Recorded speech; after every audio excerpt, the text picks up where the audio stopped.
ছাদে মূলত আপনার আনার গাছে যে চাষটা সেটা যদি সাধারণ মাটিতে করা যায় ওটা আপনার শিকড় চারিদিকে ছড়ায় যায় এবং সেই ক্ষেত্রে ফুল ফলের ফলন কমে যায়।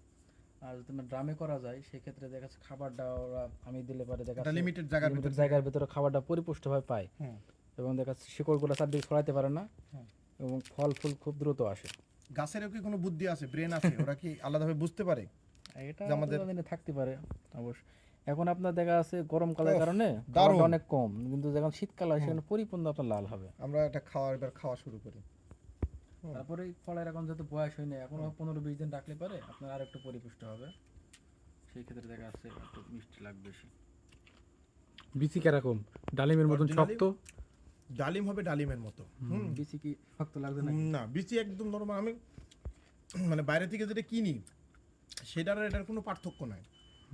মানে আমাদের যেই কাশ্মীর থেকে যে জিনিসটা আসে, আমাদের তো ডালিমগুলা কাশ্মীর থেকে আসে। বিষ দেওয়া লাগে নাকি? বিষ যেটা কি রাসায়নিক কোনো ইয়ে ব্যবহার করা আছে? রাসায়নিক বলতে এটার একটা রোগ আছে, সেটা ছত্রাক আর মাকড়সা।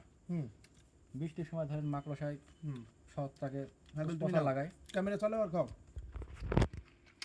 এই ছত্রাক ঠেকানোর জন্য মাসে মাসে আপনাকে বা 10-15 দিন পর পর আপনাকে ইয়ে করতে হবে, আপনার ছত্রাক স্প্রে করতে হবে। ওই একটাই খালি একই মানে ঘুরে ফিরে বিভিন্ন কোম্পানিতে আপনি ইউজ করতে পারেন, একেতে ইউজ না করে। কিন্তু ছত্রাকনাশক ইউজ না করলে আপনার দেখা যাচ্ছে পিছন থেকে পোকা লাগা শুরু হবে।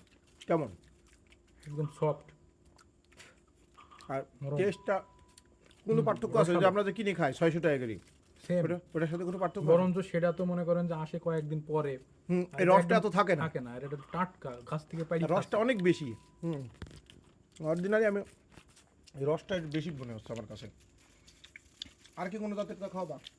আরটাই যে সাইডে আপনার দেশি জাতের একটা আমার রয়েছে। লাইটটা জ্বালাও।